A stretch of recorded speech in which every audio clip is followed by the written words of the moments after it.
Hands up.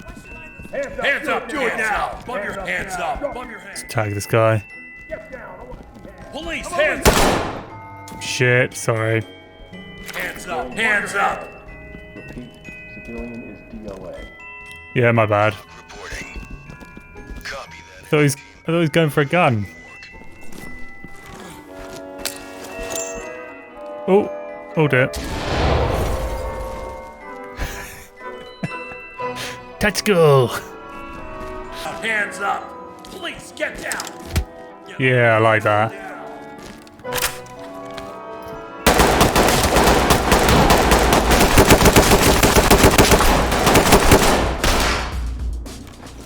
He's down.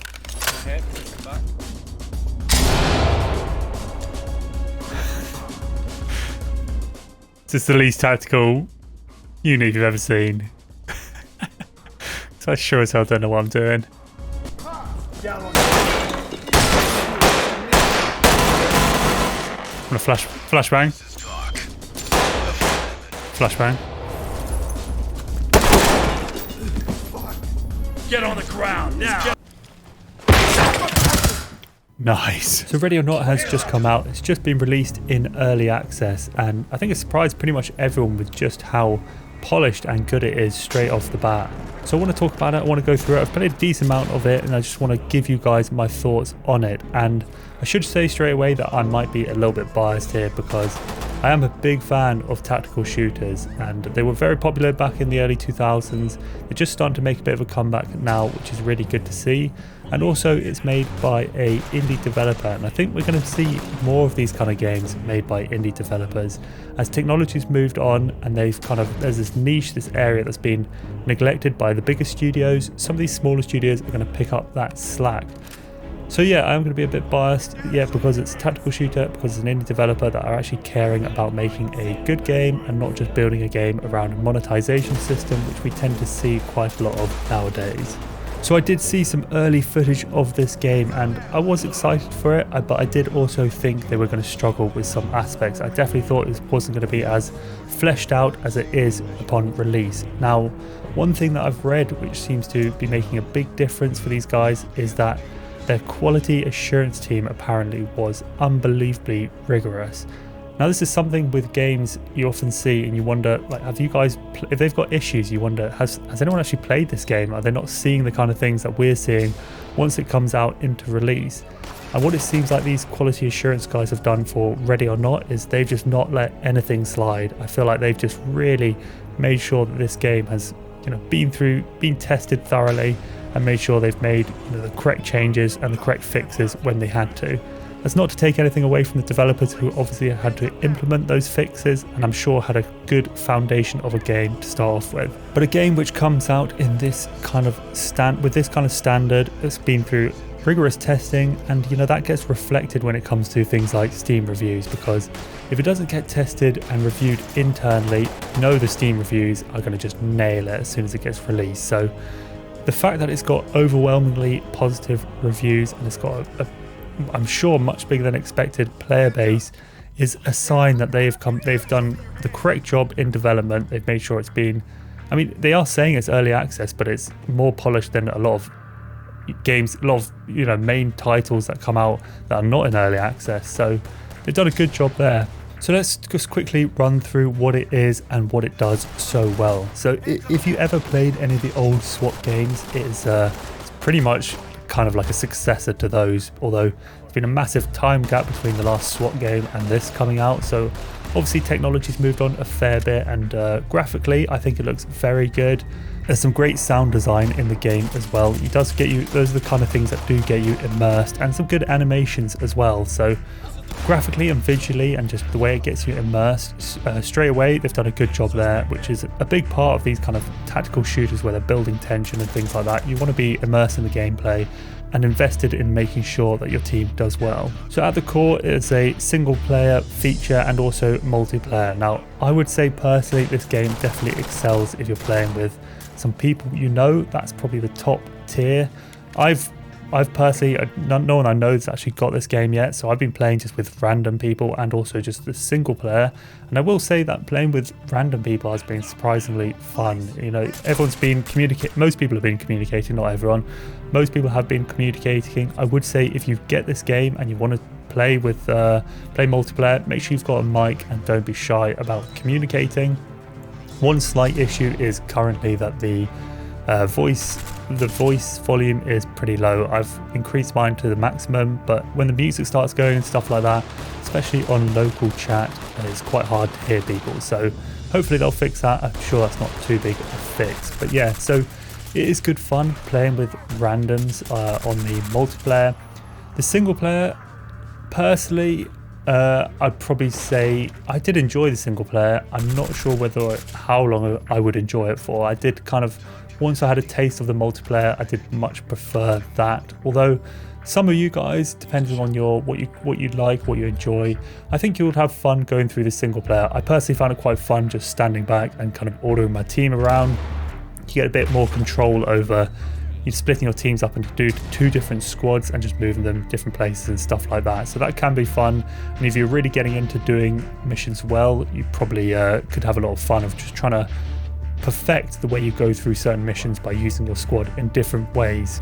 Oh yeah, and it also looks really cool when they're kind of breaching and you get them to do stuff. So that helps when they've got the good animations and the good visuals. So that really helps with the single player aspect.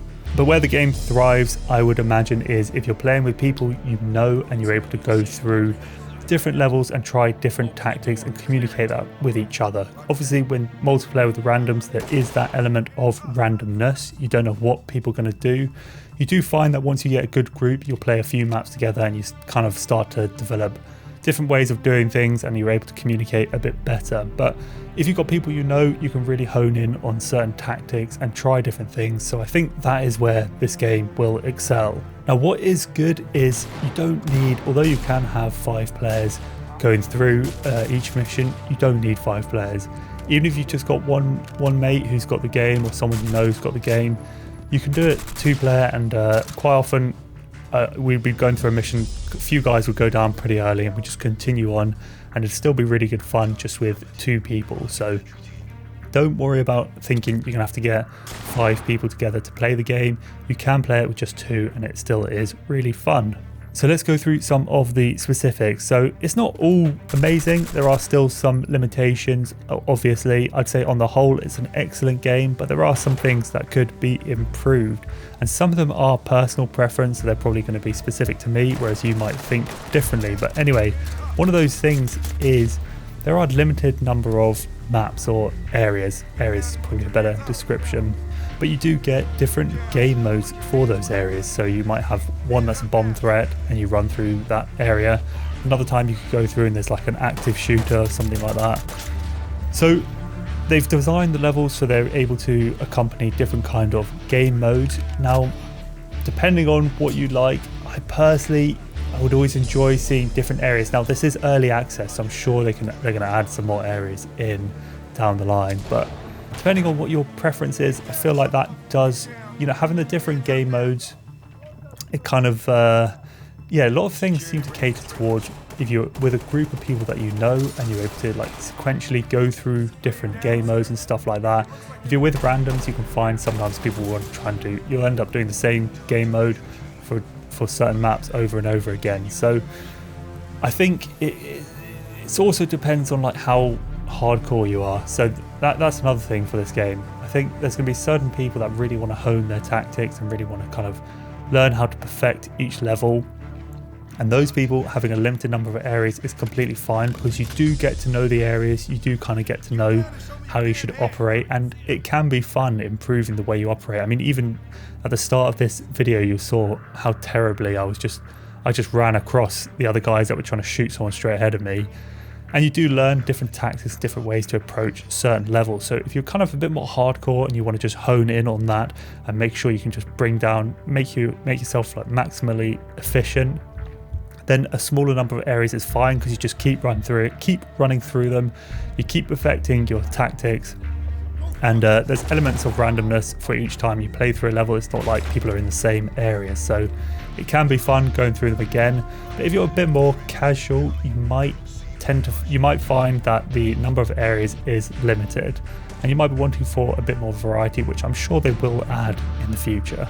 Okay, let's move on to something else. The physics. I think things like shooting through walls is a really nice feature. It can create some funny moments and also just adds an extra element. Like when I had someone on my team, sometimes if a door's locked, it takes a few kicks to actually break through it. He kicked it once and the enemy AI just obviously knew he was there and just shot him through the door. So I really like that kind of physics. There's a lot of shooting through objects, which was crucial, which adds like a very crucial element to this game. Very good physics for that kind of stuff. Some of the animations as well are incredible, especially the reload animations. I saw one where someone broke it down, a SMG animation. The guy fumbles getting the magazine back in. It kind of just jams against the side and then he gets it in second go. So some really nice animations. And another thing which I saw someone say, and I agree, it's a realistic game. It's like kind of that, it's got that realistic vibe, but that doesn't mean that everything's really slow. So the animations are good and they're also can be pretty quick, which is a nice touch. One thing that might be a little bit of an issue and probably needs honing a little bit is the civilians. They can be pretty stupid. I don't understand. I swear sometimes they are, I don't know, sleeper cells or something. They're working against you. They just run away from you when you tell them to put their hands down, and they kind of don't. It'd be nice to see if they could take cover or something once the shooting starts rather than just stay where they are. So yeah, the civilians can just do odd things. I think they're a bit stupid at times. Now that does make for some funny moments as well. So it's kind of like, you know, sometimes you don't want things taken out of the game, but it could be nice if they're honed up a little bit for maybe a more realistic mode of playing the game. I thought the gunplay on the whole was good. I would like now this is a nitpick I've got to say. So the gunplay is good. It's really good. Gunplay across the board. Shooting the weapons feels impactful. I would like the bullets to be a bit more impactful, so there'd be a bit more of a ragdoll effect when you hit the people you're shooting. But I've been a little bit spoiled by something like Hell Let Loose, which do that really, really well. So I would just like that tweaked a little bit. And there is also a bit of an issue currently with joining multiplayer games and joining certain lobbies. But yeah, these are all things that I think nothing game breaking at all. They're all things that I think with a bit of tweaking they can fix. There's also the audio volume when someone's on local chat it's way too low in the moment. It's just that's kind of a little bug, I think. Just little things they can fix. But on the whole, I think they've done this game so well. I'm really happy, like I said, that a tactical shooter has done such a good job. It's getting great reviews. It's got a big player base. I would 100% recommend checking it out, but just be warned, if you're kind of a bit more on that casual side, it's better to play with people that you know, that's for sure. Single player is still fun. Like, it depends on your kind of what you enjoy. I'm sure you'll still enjoy single player. You just might get more mileage out of the game playing with people you know, but also random multiplayer is still fun as well. So I would 100% recommend checking out this game. I'm really like the fact, like I said before, that it's an indie developer. I think this is what we're going to see more of in the future as we see these bigger developers kind of just going off the path and just, you know, creating games which have got some stupid little corny characters and stuff like that, which they're just trying to do to make money. And I'm personally getting a bit fed up with it, and then I love to see games like Hell Let Loose come out, games like Ready or Not doing really well, because those are games that are made by people that actually care about making a good game first and foremost. They're not getting massive pressure to monetize the game. They're making good stuff. Tactical shooters making a comeback. I'm really happy. I hope to see more of this, especially with the new Unreal Engine and things like that. So it feels good supporting a game like this. I'm sure they're going to add new stuff. Hopefully, the one thing I really hope is that they keep their quality assurance team rigorous, because that's, I think, has helped this game so much. I've read other people saying they think the same thing. So hopefully they keep that up. They've done a really good job so far, and I'm sure this game will do well, continue to do well, and inspire other indie developers to do similar things. Hope you guys enjoyed this one. If you did, please leave a like and also think about subscribing. Cheers, guys.